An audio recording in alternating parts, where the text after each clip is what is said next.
Damos la bienvenida a la constitucionalista André Benavides.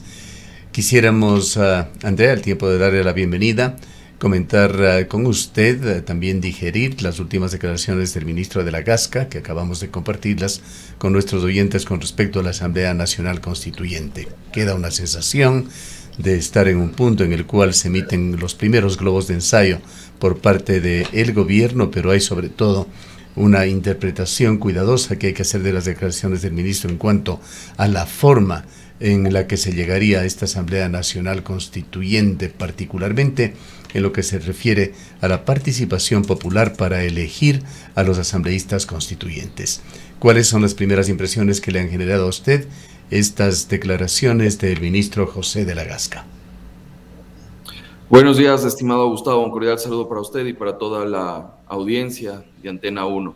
Pues bien, yo creo que son unas declaraciones desatinadas, tomando en cuenta que el artículo 444 de la Constitución y dictámenes de la Corte Constitucional ya nos han dicho que la forma en la cual se redacta un texto constitucional es a través de la convocatoria de una asamblea constituyente en la cual va a estar conformada por personas que han sido electas por el voto popular. Así que decir que se va a hacer una asamblea constituyente obviando este paso, me parece que es totalmente contraproducente.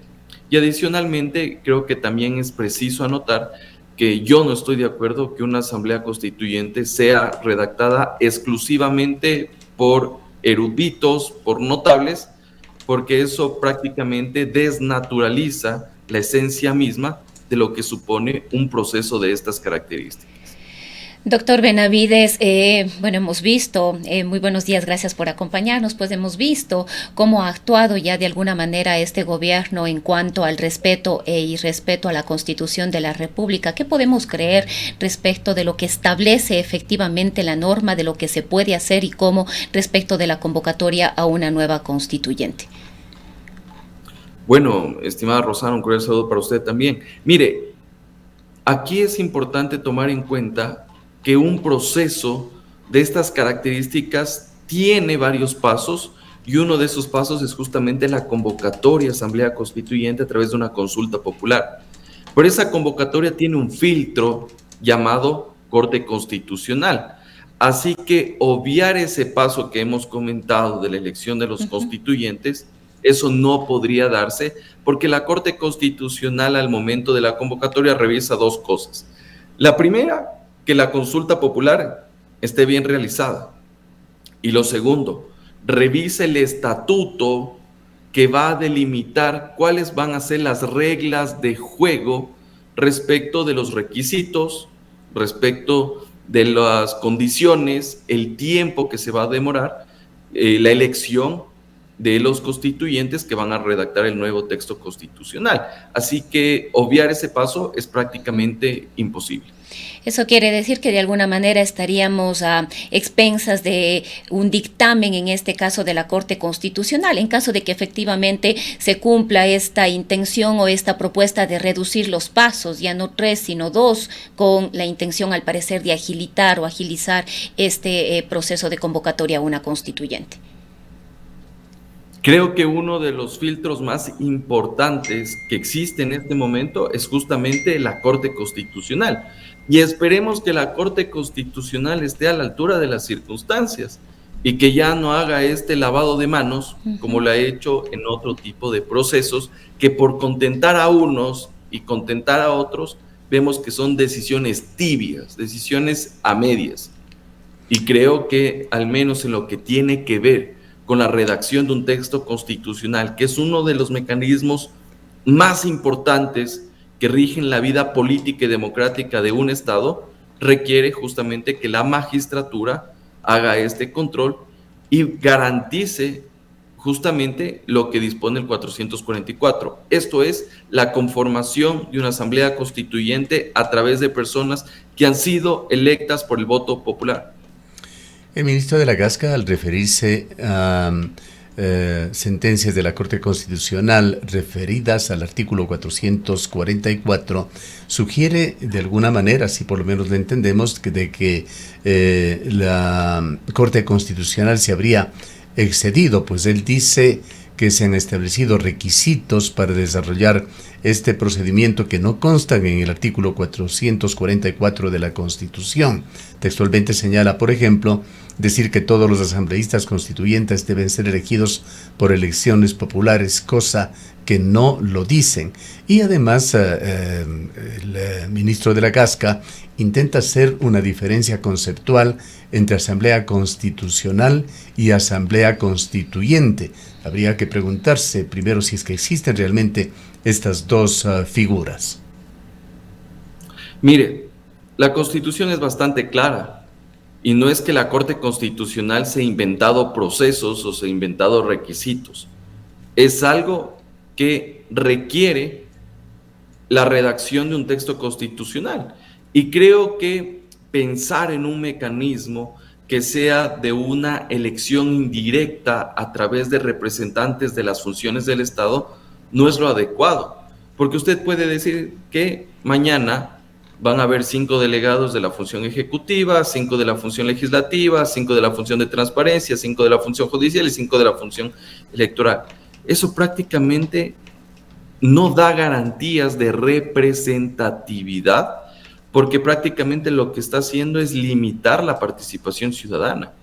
Y ya se ha dicho que lo que se pretende es hacer una redacción o una constituyente corta, con eruditos, con notables, pero yo no estoy de acuerdo con aquello. Inclusive siendo profesor universitario de Derecho Constitucional, yo no estoy de acuerdo, porque muchas veces a la teoría le falta calle.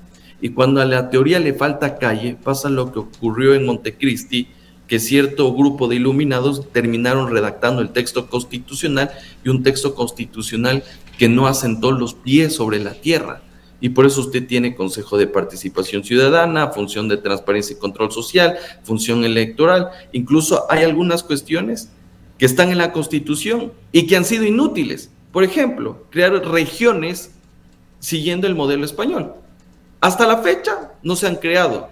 Entonces vemos claramente que aquí se necesita otro tipo de mecanismos que vayan en consonancia con lo que dice la Constitución de la República. Caso contrario, se está, en este caso, desconociendo cuál fue el espíritu de constituyente de Montecristi, que es justamente que exista la participación de todos los ciudadanos. ¿Estaría con esto el gobierno, primero, emitiendo unos globos de ensayo sobre la constituyente y luego curándose en salud, si es que esto se llega a ser así, en cuanto a los riesgos de que una Asamblea Nacional Constituyente, sus miembros, puedan resultar elegidos en cuanto a mayorías o minorías que puedan no convenir al gobierno? Creo que son globos de ensayo porque recordemos que también en la opinión pública existen al menos 3 discursos. El uno, que no hay que cambiar absolutamente nada. El otro, que si bien es cierto, dicen que están de acuerdo con reformas constitucionales, pero no con asamblea constituyente, por todos los riesgos y costos políticos que supone aquello. Y otro sector que quiere una asamblea constituyente que sustituya de manera integral el texto constitucional. Y a esos 3 discursos justamente existen cierto tipo de satélites para ir probando, como es el tema de la conformación de la asamblea constituyente. Entonces, claro, se va haciendo un globo de ensayo para ver qué dice la opinión pública, qué dice la academia, qué dicen los constitucionalistas, y viendo si es que eso tiene algún tipo de respaldo, porque supongamos que existiera este respaldo por parte de sectores políticos, sectores sociales, créame que la forma que van a hacer va a ser de esa manera. Entonces, sí, yo coincido con usted, estimado Gustavo, creo que son globos de ensayo para ver cómo se va direccionando y definiendo la opinión pública también. Doctor Benavides, también se ha dicho de parte de expertos, a partir de algún dictamen o resolución de la Corte Constitucional, que ya no podría haber una constituyente de plenos poderes, y esto nos lleva a otras inquietudes también respecto de qué pasaría con la Asamblea Nacional actual mientras se desarrolla o se activa esta Asamblea Constituyente.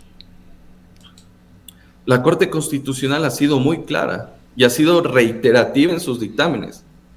Una asamblea constituyente de plenos poderes no es posible, en absoluto, porque aquí no podemos hacer una secuela de lo que pasó en Montecristi. Teníamos una asamblea constituyente que no solo se dedicó a redactar el nuevo texto constitucional, se dedicaba a dar amnistías a violadores, se dedicaba a dictar mandatos constituyentes o constitucionales, se dedicaba a fiscalizar, a nombrar funcionarios. Eso usted no puede hacer en una asamblea constituyente.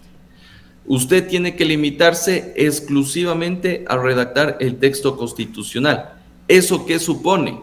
Que tanto Asamblea Nacional como Asamblea Constituyente van a convivir paralelamente mientras se redacte la Constitución. Unos legislando y fiscalizando y los otros simplemente redactando la nueva Constitución. ¿Cómo debe entenderse esa parte de las declaraciones del ministro de la Gasca que dijo que el Ejecutivo se encargaría de diseñar el procedimiento, adjudicando el porcentaje de representación que tendría cada función del Estado?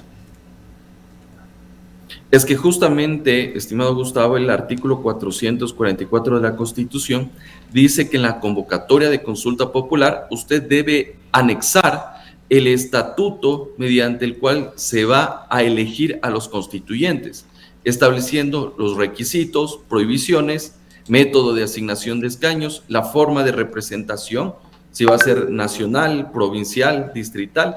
En ese contexto, quien propone la consulta popular, que en este caso sería el Ejecutivo, tiene también la obligación y la responsabilidad de justamente definir aquello. Ahora, el ministro se ha referido sobre todo a la forma, poco ha dicho sobre el fondo, con expresiones como que la Constitución que tiene que ser cambiada fue un traje a la medida para un gobierno y una camisa de fuerza para todos los demás. De lo que ha dicho en esta declaración José de la Gasca, de lo que ha señalado el presidente de la República o el propio ministro en otras ocasiones, André, ¿qué idea tiene usted sobre los cambios que quiere proponer a la Constitución? ¿Qué reformas quiere el gobierno? Es que eso es justamente lo que no conocemos. Se ha dicho de manera abstracta una asamblea constituyente, pero no se ha dicho para qué, qué es lo que se va a modificar, qué es lo que se va a sustituir. El discurso solo habla de eliminación del Consejo de Participación Ciudadana y quitar supuestos derechos a los delincuentes. Eso se ha limitado, pero no nos está diciendo por dónde va a ir la nueva Asamblea Constituyente, cuál va a ser el alcance, decir cuáles son al menos unos 4 o 5 ejes sustantivos de lo que se va a modificar. Y creo que eso también genera cierto tipo de incertidumbre en la ciudadanía y quienes al menos respaldan una posible Asamblea Constituyente. Y hay aspectos medulares que no se han dicho, como por ejemplo en lo que tiene que ver el régimen de desarrollo y el régimen de competencias. Para mí, más allá del tema de los derechos y garantías constitucionales que son importantes en un Estado, hay el corazón de una constitución que viene a ser el régimen de desarrollo, donde usted tiene la política económica, la política fiscal, la política tributaria, la política crediticia, el presupuesto general del Estado, los sectores estratégicos. Eso es lo que le permite a un Estado vivir, un Estado pueda llegar a buen puerto, que pueda atraer las inversiones, que pueda atraer capitales extranjeros. Sobre eso no se ha dicho absolutamente nada, ni tampoco se ha dicho sobre el régimen de competencias. Un Estado tiene diferentes niveles de gobierno, prefecturas, alcaldías, juntas parroquiales, gobierno central, cada uno con sus competencias. Pero nada se ha dicho de qué competencias van a tener municipios o prefecturas, porque actualmente, por ejemplo, prefecturas y municipios se lavan la mano y dicen, ¿saben qué? Sobre materia de seguridad yo no puedo hacer absolutamente nada porque eso es una competencia del Ejecutivo. Sobre eso no se ha dicho absolutamente nada. Entonces, claro, prácticamente aquí no sabemos cuál va a ser el alcance de esta constituyente y parecería que los ciudadanos prácticamente estamos jugando a la gallina ciega, con un palo tanteando por dónde van a ir los golpes para saber lo que va a tener la nueva constitución. ¿Cuál es el grado de conflictividad que puede llegar a alcanzar esto? Hay asidero en declaraciones de importantes ciudadanos como Osvaldo Hurtado, quien dirigió la Asamblea Constituyente del 97 y además fue presidente de la República, que ha señalado que la Constituyente va a ser una fuente de conflictos que no le convienen ni al gobierno ni al país. En eso coincido totalmente con el presidente Hurtado. Una asamblea constituyente tiene un costo político. Usted tiene, primero, que enfrentar 3 procesos electorales. Y lo otro, también tiene que tener condiciones de gobernabilidad y credibilidad, donde a usted le estén redactando en la Constitución temas antipopulares. Créame que eso va a cuestionar a su gobierno. Y si usted como gobierno toma medidas antipopulares, eso se va a ver reflejado en la Asamblea Constituyente. Así que el costo político es bastante fuerte y las condiciones para poder ejecutar tu plan de gobierno, tu política pública, también tiene cierto tipo de complicaciones. Así que cuando uno se va a este tipo de procesos constituyentes, tiene que tener 1, el respaldo popular, 2, astucia política y 3, saber articular la política. Porque ¿sabe cuál es uno de los riesgos? Y creo que es importante decirlo, es que si es que se gana la consulta popular, pero usted toma una mala medida antes de la elección de los constituyentes, puede ser que el correísmo termina teniendo a mayoría en la Asamblea Constituyente y le van a dar un texto constitucional que no cumpla con las expectativas que tiene el pueblo ecuatoriano, o al menos lo que quería el gobierno. Y de ahí puede, obviamente, ser en este caso, el remedio peor que la enfermedad. Ahora, doctor Benavides, ¿cuáles son las alternativas a una constituyente? Sin duda alguna se puede hacer cambios en la norma constitucional, en la Carta Magna, vía enmienda y vía otras reformas. Esto efectivamente sería más rápido, más ágil, pero todo va a pasar necesariamente por la coyuntura política del Parlamento. Mire, se pueden hacer modificaciones a través de enmienda o reforma parcial a la Constitución, en eso estamos claros. Uh-huh. Pero vamos, por ejemplo, analizando la vía, la enmienda a la Constitución. Usted para enmendar la Constitución puede hacerlo a través de 2 formas, consulta popular o puede hacerlo directamente en la Asamblea Nacional. Consulta popular, por ahí hay que hacer campaña y ya nos va a costar $60 millones. Ya. Pero si es que se lo hace directamente en la Asamblea Nacional, sin necesidad de preguntar al pueblo, se requiere la mayoría calificada de 2/3 de la Asamblea Nacional. Mayoría que en la próxima legislatura no tiene el gobierno y que no lo va a tener, tomando en cuenta que el Movimiento Revolución Ciudadana es la segunda minoría dentro de la configuración del Parlamento ecuatoriano. Así que esos votos no van a haber. Ahora, en lo que tiene que ver con la reforma parcial a la Constitución, usted en efecto con reforma parcial puede hacer cambios institucionales, eliminar el Consejo de Participación Ciudadana, si es que quiere hacer la asamblea bicameral, reducir el número de asambleístas, puede hacerlo. El trámite evidentemente es en la Asamblea Nacional con 2 debates, pero una vez que apruebe la Asamblea Nacional usted requiere de un referéndum ratificatorio. Entonces sí o sí tiene que ir el pueblo a las urnas. Entonces ahí estamos ya hablando de otros 60 millones adicionales. Entonces si usted quiere pensar en una enmienda a la Constitución vía consulta popular y una reforma parcial a la Constitución, evidentemente los 2 procesos necesitan de un referéndum. Y ahí estamos hablando justamente de un costo económico que también tiene que asumir el Estado. Entonces, cada una de estas alternativas tiene sus riesgos políticos. Y creo que el gobierno nacional o el proponente, que en este caso el presidente de la República, tiene que ir tomando en cuenta todos estos aspectos. Y hay ese punto fundamental, y con esto finalizamos, André, que es la cronología con la que se dé la Asamblea Nacional Constituyente. El respaldo popular es volátil, el gobierno intentará sin duda continuar con ese buen momento político, con esa lectura que dejó ese 11 y pico % de ventaja en las elecciones. La pregunta final sería, ¿cuáles deberían ser los pasos ejecutivos del gobierno para ir a la Asamblea Nacional Constituyente y cumplir con sus propósitos? Mire, es súper sencillo esto, estimado Gustavo.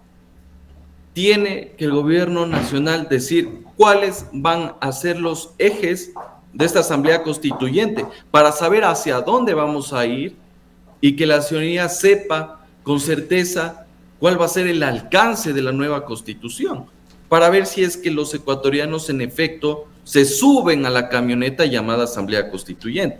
Lo segundo, que se diga de manera clara cuál va a ser la forma, el método para elegir a los asambleístas constituyentes. Porque ahí justamente es lo que yo denomino, está la letra colorada, en el estatuto de la convocatoria. Por ejemplo, yo soy partidario de una asamblea constituyente, sí, por supuesto, y lo he dicho públicamente, pero si en el estatuto van a meter la letra colorada, yo voy a ser uno de los primeros que va a cuestionar ese proceso de convocatoria a consulta popular.